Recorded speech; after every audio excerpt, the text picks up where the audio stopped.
আসসালামু আলাইকুম রহমতুল্লাহ। যারা টেন্স নিয়ে মহা বিপদে আছেন তাদের বিপদ থেকে উদ্ধার হওয়ার জন্য এই ভিডিওগুলো।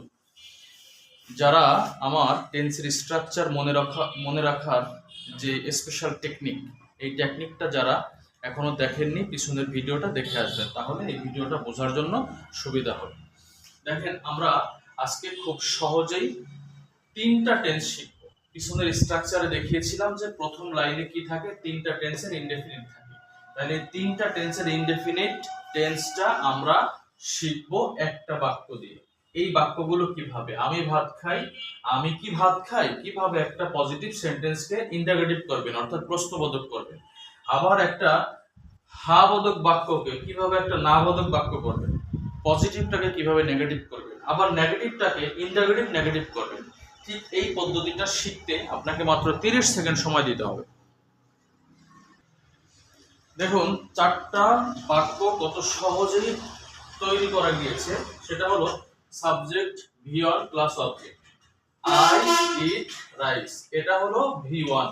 V1 V2 যারা বোঝেন না তারা আমার পিছনের স্ট্রাকচারের ভিডিওটা দেখে আসবেন ইনশাআল্লাহ।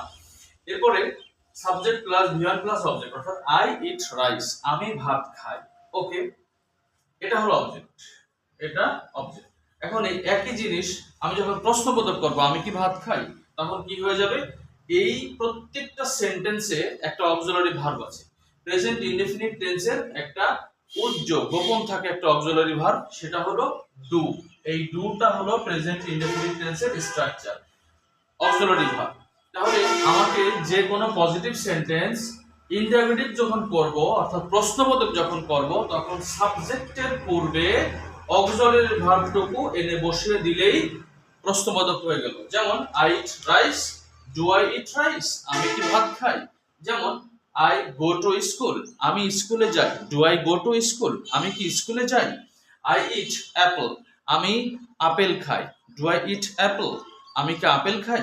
ঠিক এইভাবে অক্সিলারিটা সাবজেক্টের পূর্বে বসিয়ে দিলেই ইন্টারোগেটিভ হয়ে গেল। এখন আমি ভাত খাই, তাহলে আমি ভাত খাই না, এটা কি হবে, জাস্ট সাবজেক্টের পরে অক্সিলারির সঙ্গে একটা নট যোগ করে দিতে হবে। এটা হলো নট, এই যে ছোট্ট যে ফোঁটাটা দিয়েছি এটার নাম হলো অ্যাপোস্ট্রফি, যেটা শব্দকে ছোট করে। অর্থাৎ আই ডোন্ট ইট রাইস, আমি ভাত খাই না। আচ্ছা, আবার এইটাকে আমি নেগেটিভ ইন্টারোগেটিভ কিভাবে করব, ঠিক এই যে অক্সিলারির সাথে যে নট আছে এইটাকে কি করেছি, সাবজেক্টের পূর্বে বসিয়ে দিয়েছি। এই যে হলো সাবজেক্ট আই, অর্থাৎ ডোন্ট আই ইট রাইস, আমি কি ভাত খাই না। Don't I go to Dhaka, আমি কি ঢাকা যাই না। ডোন্ট আই ক্যাচ ইট, আমি কি এটা ধরি না। ডোন্ট আই সি ইট, আমি কি এটা দেখি না। ঠিক এইভাবে। এরপরে পাস্ট ইনডেফিনিট টেন্স কিভাবে তৈরি করবেন, এটা হলো past indefinite tense. Past indefinite tense, দেখেন আমরা সচরাচর বলে থাকি যে আমি ঢাকা গিয়েছিলাম, আমি ভাত খেয়েছিলাম, আমি এসেছিলাম, আমি দেখেছিলাম। এই ধরনের যত কথা আছে সবগুলো পাস্ট ইনডেফিনিট টেন্স। তো এইভাবে কিভাবে বানাবেন, আমি ভাত খেয়েছিলাম, আমি কি ভাত খেয়েছিলাম। তারপরে আমি ভাত খাই নাই, অতীতের কথা, আমি গতকাল ঢাকা যাই নাই, আমি আসি নাই, আমি দেখি নাই, আমি ধরি নাই। আচ্ছা, এটা কিভাবে তৈরি করবেন। এরপর আবার ওই একই জিনিস কিভাবে প্রশ্নবোধক করবেন, যে আমি কি ভাত খাই নাই, আমি কি ঢাকা যাই নাই, আমি কি বই পড়ি নাই। এই যে কথাগুলো এইভাবে খুবই সহজে আপনি কিভাবে তৈরি করবেন।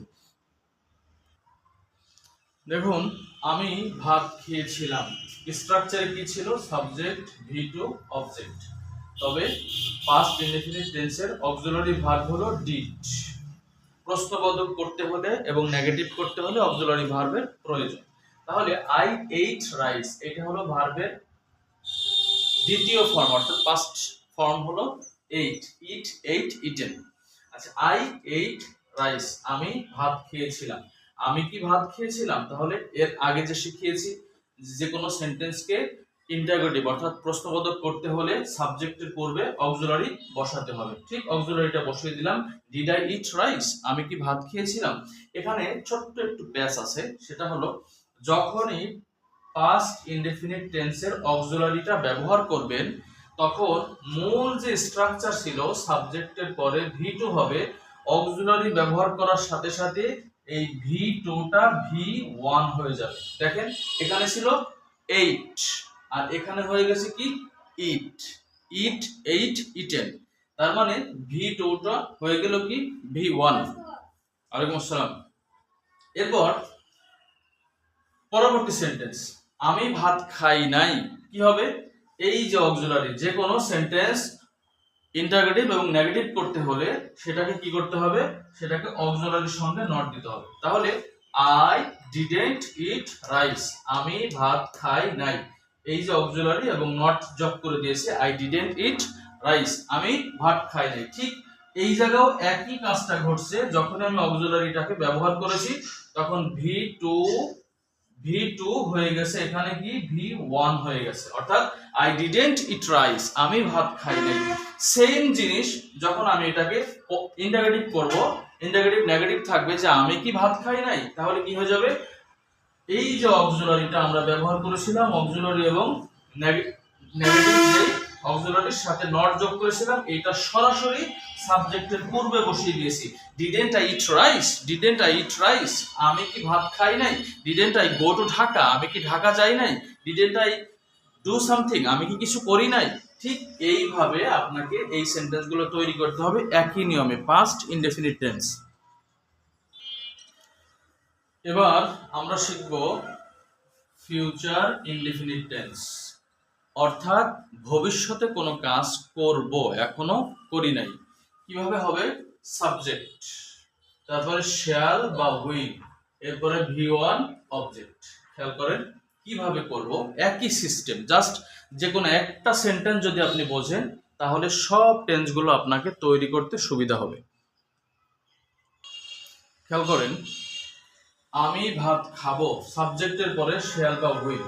শেয়ালটা শুধু ব্যবহার হয় আমেরিকান ইংলিশে, এটা বর্তমানের ব্যবহার উঠে গেছেই বললে চলে। শেয়াল ব্যবহার হয় শুধু আই এবং উই, এই দুইটার ক্ষেত্রে, কিন্তু অন্য অন্য ক্ষেত্রে শেয়াল ব্যবহার হয় না। কিন্তু আই আর উই এর সাথে উইল, শেয়াল দুইটাই ব্যবহার হয়, এজন্য একটা দিয়েছি। আচ্ছা, আমি ভাত খাবো, এখনো খাই নাই, অর্থাৎ আই উইল ইট রাইস। এই যে V1, তার মানে এটা হলো V1। I will eat rice, আমি ভাত খাবো। তাহলে আমি কি ভাত খাবো? এই যে অক্সিলারি, এতক্ষণ যা শিখে আসলাম যে অক্সিলারিটাকে সাবজেক্টের পূর্বে বসিয়ে দিলেই আপনার এটা পজিটিভ ইন্টারোগেটিভ হয়ে যাবে, প্রশ্নবোধক হয়ে যাবে। তাহলে আমি কি ভাত খাবো? Will I eat rice, will I eat rice, আমি কি ভাত খাবো? উইল আই ইট রাইস, আমি কি ভাত খাবো। এরপরে আমি ভাত খাবো না, I will not eat rice. এখন এখানে পরিপূর্ণটা দিয়েছে জন্য, বোঝার জন্য, এখানে আই ওন্ট বোঝা যায়, এই যে যেমন লিখেছি আই ওন্ট, এই লম্বাটাকে ছোট করে ফেলানো যায় ওন্ট লিখে। হ্যাঁ, আপনি এভাবে বলতে পারেন আই ওন্ট ইট রাইস, আমি ভাত খাবো না। আই ওন্ট ইট রাইস, আমি ভাত খাবো না। তাহলে এটাকে প্রশ্নবোধক কিভাবে করা যায়? আমি কি ভাত খাবো না, ওন্ট আই ইট রাইস, আমি কি ভাত খাবো না। ওন্ট আই ইট রাইস, আমি কি ভাত খাবো না। ওই won't I go to Dhaka, আমি কি ঢাকা যাব না। ঠিক এইভাবে সেন্টেন্সগুলো আপনি তৈরি করতে পারেন। তাহলে আমরা আজকে কি শিখলাম? Present indefinite, past indefinite, future indefinite tense খতম। এর পরবর্তী ভিডিওতে আমরা ইনশাআল্লাহ কন্টিনিউয়াস শিখব। তবে একটা প্রেজেন্ট ইনডেফিনিট টেন্সের একটা প্যাচ আছে, সেই প্যাচটা অনেক স্টুডেন্ট এই জায়গা ভয় পায় যে হি ইটস রাইস। এই যে এখানে কেন এস হলো, এইটা আমরা পরবর্তী একটা সেশনে শিখবো ইনশাআল্লাহ।